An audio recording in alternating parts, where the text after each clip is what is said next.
அனைவருக்குமே வணக்கம்.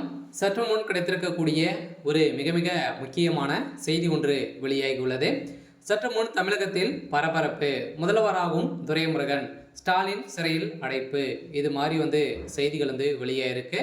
இப்போ தமிழகத்தில் பார்த்தீங்கன்னா சமீப காலத்திலிருந்தே ஒரு மிகப்பெரிய பிரச்சனையாக தான் திமுகவுடைய தலைமையகத்துக்கு வந்திருக்கு. திமுகவுடைய தலைமையகத்தை தலைகளாக மாற்றக்கூடிய அளவுக்கு தான் பார்த்தீங்கன்னா டாஸ்மாக் உடைய நிறுவனத்தில் நடந்த ரைடின் அடிப்படையில் சதுரடியாக முதல்வர் ஸ்டாலின் அவர்கள் திமுகவுடைய தலைமையகமே இதில் ஈடுபட்டிருக்கு. திமுகவுடைய தலைமையகத்துக்கு பார்த்தீங்கன்னா முதல்வர் செந்தில் பாலாஜி அவர்கள் தான் பார்த்தீங்கன்னா அவருடைய தம்பி அசோக்குமார் அவர்கள் தான் வாரம் பார்த்தீங்கன்னா 200 கோடிக்கு மேலே அவங்களுக்கு கொடுத்துருப்பாரு அப்படின்ற மாதிரி வாக்குமூலம் கொடுத்ததாக தகவல் வெளியேறிச்சு. இதன் அடிப்படையில் இப்போ முதல்வர் ஸ்டாலின் அவர்கள் பார்த்தீங்கன்னா இப்போ சிறையில் அடைக்கப்பட போகிறதாக அதே மாதிரி பார்த்தீங்கன்னா முதல்வர் பதவி ராஜினாமா செய்ய போகிறதாக இப்போ தகவல் வெளியேறி வருகின்ற நிலையில் தான் இப்போ பார்த்தீங்கன்னா அதிரடியாக திமுகவில் ஒரு மிகப்பெரிய சம்பவங்கள் நடந்திருக்கு. இதனடிப்படையில் காலையிலே ஒரு பரபரப்பை ஏற்படுத்தியிருக்கு.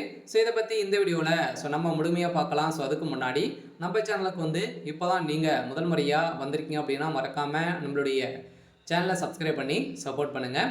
வாங்க வீடியோக்குள்ளே போகலாம். இப்போ பார்த்தீங்கன்னா இப்போ தமிழகத்தில் ஒரு அதிர்ச்சி அளிக்கக்கூடிய வரலாற்றிலேயே முதல் முறையாக பார்த்தீங்கன்னா டாஸ்மாக் உடைய நிறுவனத்திலும் அதே மாதிரி டாஸ்மாக் உடைய அலுவலகத்தில் நடந்த ரைடின் அடிப்படையில் அதே மாதிரி அமைச்சர் செந்தில் பாலாஜி, அமைச்சர் ஜெகத் ரக்ஷன் அவருடைய சம்மந்தப்பட்ட இடங்களிலும் அதேமாரி அவருடைய நண்பர்கள் வீட்டில் நடந்த ரைடின் அடிப்படையில் எக்கச்சக்கமான பணங்களும் எக்கச்சக்கமான புலியான டாக்குமெண்ட்டுகளும் அதில் சிக்கிய ஆதாரங்களை சிக்கியிருந்த நிலையில் இப்போ திமுக தலைமைக்கு பார்த்தீங்கன்னா தப்பிக்க முடியாத அளவுக்கு தான் சம்பவம் நடந்திருக்கு. இதன் அடிப்படையில் தான் முதல்வர் ஸ்டாலின் அவர்கள் சிறைக்கு செல்வது உறுதி அப்படின்ற மாதிரி இப்போ இறுதிக்கட்டம் ஆயிருக்கக்கூடிய நிலையில் தான் திடீர்னு முதல்வர் ஸ்டாலின் அவர்கள் ராஜினாமா செய்த சம்பவம். திடீர்னு பார்த்தீங்கன்னா முதல்வராக துரைமுருகன் அவர்கள் தான் அறிவிக்கப்படுவதாக ஆளுநர் RN ரவி அவர் உத்தரவு போட்டிருக்காரு. பார்த்தீங்கன்னா அதிரடியாக திமுகவுடைய தலைமையகத்தில் ஆட்சியை கலைக்கக்கூடிய அளவுக்கு சம்பவம் நடந்திருந்தாலுமே இப்போ ஆட்சியை கலைக்கக்கூடிய அளவிற்கு ஒரு ரகசிய பிளான் போட்டு தான் இப்போ முதல்வராக துரைமுருகன் அவர்கள்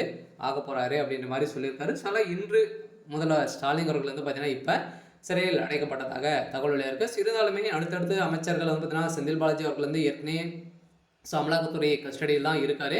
அதே மாதிரி ஜெகத் ரக்ஷன் அவர்களும் பார்த்தீங்கன்னா இருந்தாலுமே அவருக்கு பார்த்தீங்கன்னா தகுந்த ஆதாரங்கள் இல்லாத காரணத்தால் வெளியில் இருந்தாலுமே திமுகவில் அடுக்கடுக்காக அமைச்சர்கள் அனைவருமே பார்த்தீங்கன்னா சிறைக்கு செல்லத்துக்கான அனைத்து ஏற்பாடுகளுமே நடந்துட்டு இருக்கு. இதன் அடிப்படையில் தான் பார்த்தீங்கன்னா அதிரடியாக நம்ம எதிர்பார்த்த மாதிரி தமிழகத்தில் ஒரு பரவலாகவே ஒரு முக்கிய தகவல் பார்த்தீங்கன்னா வெளியே இருக்குது.